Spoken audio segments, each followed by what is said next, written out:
बिस्मिल्लाहिर्रहमानिर्रहीम। Dear student, अस्सलाम वालेकुम वरहमतुल्लाहि वबरकातुहू। उम्मीद करता हूँ आप लोग खैरियत के साथ होंगे। कल के लेक्चर में कुछ एमसीक्यूज़ रह गए थे और कुछ एमसीक्यूज़ मैंने मज़ीद तैयार किए हैं जो मैं आपके साथ शेयर करना चाहता हूँ ताकि ये एग्जामिनेशन पॉइंट ऑफ व्यू से आपके लिए हेल्पफुल हों। तो जो सबसे पहला एमसीक्यूज़ है वो ये है कि a random number yield categorical responses so that it fits into one category or another is called। तो इसका चॉइस जो है ना वो क्या बनती है, क्या वो क्वांटिटेटिव होता है, क्रोनोलॉजिकल होता है, क्वालिटेटिव होता है या डिस्क्रीट डिस्क्रीट होता है। तो आप लोगों को जैसे लेक्चर में मैंने बताया था कि रैंडम नंबर्स वो नंबर्स होते हैं कि जो आप रैंडमली सेलेक्ट करते हैं। सपोज आपने किसी कप में से बॉल सेलेक्ट करने हैं, वहाँ पे डिफरेंट टाइप्स के बॉल हैं और आप उसमें आंखें बंद करके हाथ डालते हैं और बॉल को बाहर निकालते हैं और उसको नोट करते हैं कि उसका कलर क्या है। तो this is a type of random sampling. और यहाँ पे कह रहे हैं कि अगर वो रैंडम नंबर जो है वो कैटेगोरिकली रिस्पॉन्स दे तो वो कौन सी कैटेगरी में आता है। तो मैंने जिस लेक्चर में भी आपको बताया था कि टाइप डाटा को डिफरेंट कैटेगरीज के हिसाब से डिफरेंट इसकी आप ग्रेडिंग कर सकते हैं। तो उसमें एक कैटेगरी थी कि डाटा को क्वांटिटेटिव और क्वालिटेटिव डाटा में डिवाइड किया जाता है। तो क्वांटिटेटिव डाटा वो डाटा होता है कि जो आपके नंबर्स में होता है, मतलब स्टूडेंट की तादाद 40 है, 50 है, 60 है, तो ये क्वांटिटेटिव है। जबकि अगर हम ग्रेडिंग बना लें कि किसी भी क्लास में बच्चों का जो आईक्यू लेवल है वो सपोज इंटेलिजेंट है, वेरी इंटेलिजेंट है, एवरेज है या वीक है। तो जब इस तरह की कैटेगरीज बनाए जाते हैं तो वो जो डाटा की सेग्रीगेशन या क्लासिफिकेशन होती है वो क्वालिटेटिव नेचर की होती है। तो इसका ऑप्शन जो है वो ऑप्शन सी जो है ये इसका सही ऑप्शन इसका है। ठीक है जी, नेक्स्ट क्वेश्चन पे जाते हैं। A simple which truly representative of population it must be truly selected। इसके ऊपर थोड़ा सा आप लोग गौर करें कि ये कौन सा आंसर इसका जो है वो सही बनता है।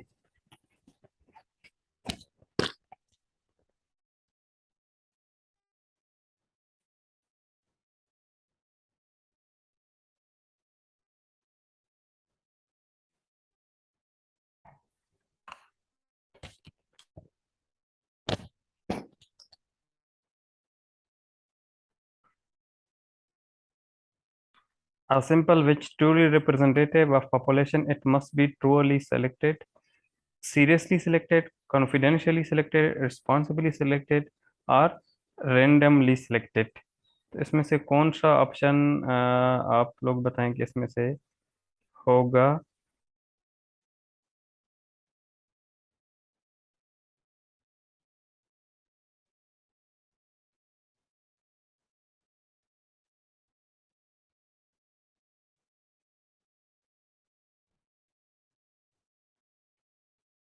तो जो पहले वाला क्वेश्चन था इसका ऑप्शन जो है वो सी सही था। अब जिस तरह मैंने लेक्चर में भी आप लोगों को बताया था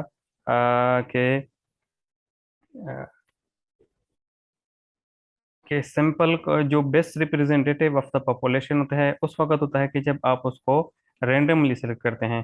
तो इसमें जो आप लोगों का सही ऑप्शन है वो ऑप्शन डी है कि a simple which should be truly representative of population if it is selected randomly. Okay, हम जाते हैं अपने नेक्स्ट स्लाइड की तरफ। नेक्स्ट क्वेश्चन पे जाते हैं।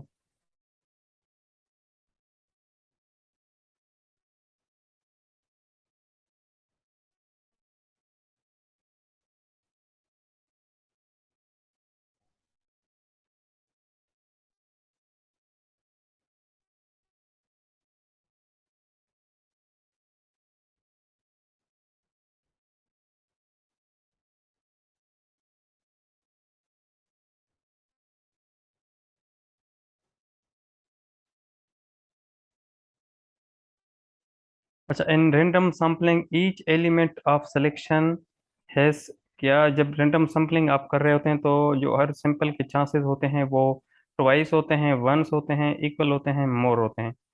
तो इसका आंसर जो है वो ऑप्शन सी जो है वो सही ऑप्शन है, क्योंकि हर जो आपका सैम्पलिंग जब सिलेक्शन करते हैं तो each element has equal chances of selection होते हैं। उसके बाद क्वेश्चन 4 पे जाते हैं कि it is a phenomena of interest in which the observe outcomes of an activity are entirely by chance, are absolutely unpredictable and may differ from response to response. इसको please दोबारा एक दफा पढ़ लेते हैं। It is a phenomena of interest in which the observed outcomes of an activity are entirely by chance, are absolutely unpredictable, and may differ from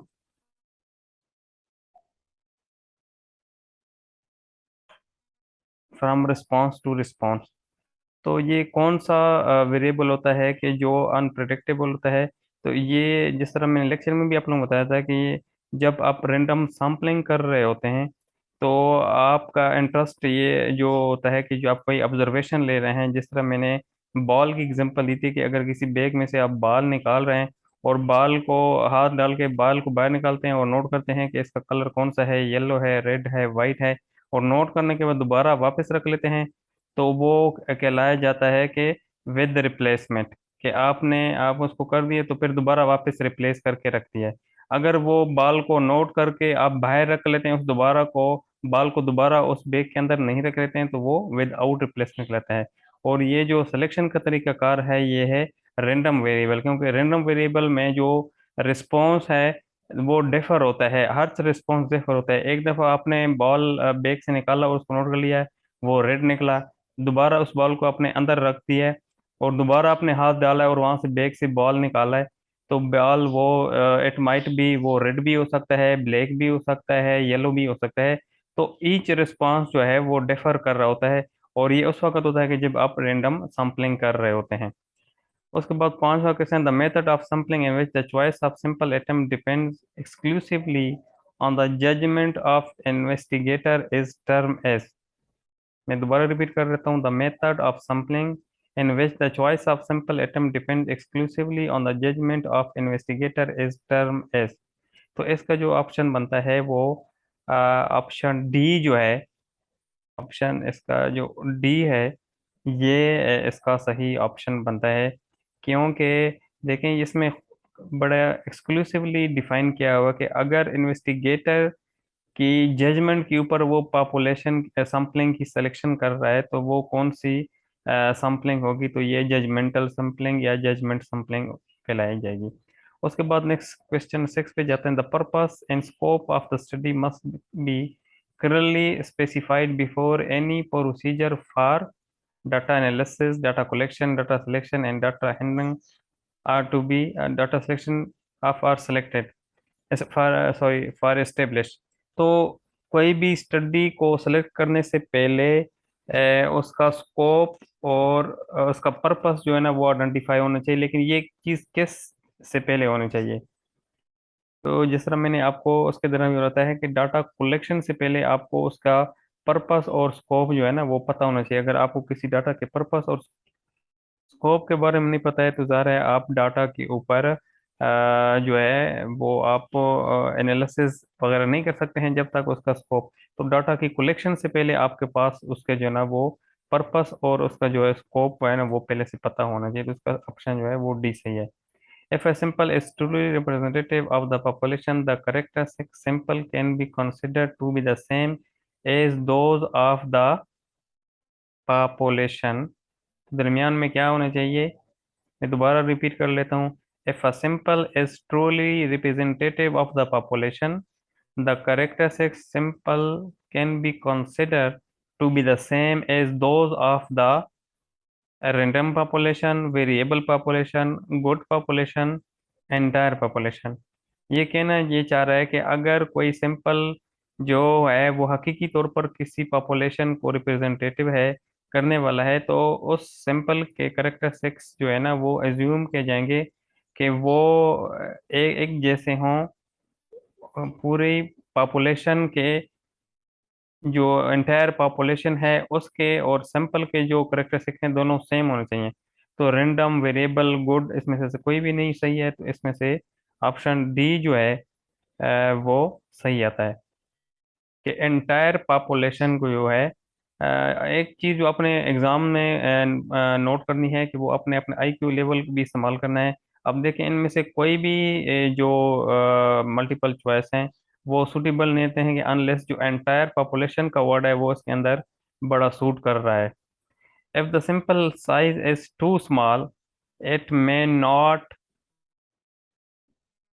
reliably represent the population it is known, thus leading to incorrect inference। तो वो कहते हैं कि अगर जो simple size बहुत कम हो तो क्या वो रिलायबली नॉट रिप्रेजेंट कर रहा है, ट्रूअली नॉट रिप्रेजेंट कर रहा है, गुडली नॉट रिप्रेजेंट कर रहा है, या होमोजीनियसली नॉट रिप्रेजेंट कर रहा है पॉपुलेशन को। तो this is again very simple कि अगर सिंपल साइज बहुत कम है तो इसका मतलब है कि वो पॉपुलेशन को ट्रूअली रिप्रेजेंट नहीं कर रहा है। क्या नहीं कर रहा है? ट्रूअली रिप्रेजेंट नहीं कर रहा है, क्योंकि वो और उसका साइज बहुत डिफरेंस है जिसकी वजह से सिंपल जो है वो ट्रूअली रिप्रेजेंट नहीं कर रहा है, तो इसका ऑप्शन जो है वो बी आता है।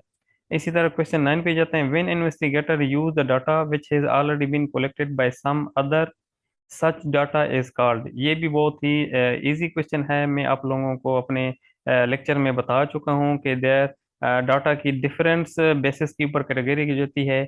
इसमें से एक कैटेगरी जो आप लोगों के साथ मैंने शेयर की थी कि जो टाइप ऑफ डाटा होता है वो मेन प्राइमरी डाटा होता है और सेकेंडरी डाटा होता है। प्राइमरी डाटा वो होता है कि जो आप खुद इन्वेस्टिगेशन करके क्वेश्चनियर के जरिए, इंटरव्यू के जरिए या किसी अदर सोर्स से मतलब अदर सोर्स इस तरह के इनडायरेक्टली ले रहे होते हैं कि एक बंदा आपको डायरेक्ट नहीं ले रहा तो उसके दोस्त से आपने इन्फॉर्मेशन ले ली या उसके टेक्स्ट डिपार्टमेंट से इन्फॉर्मेशन ले ली, तो वो प्राइमरी डाटा होता है। जबकि सेकेंडरी डाटा वो होता है कि जो ऑलरेडी किसी ऑफिशियली वेबसाइट पे अवेलेबल होता है, मैगजीन पे अवेलेबल होता है।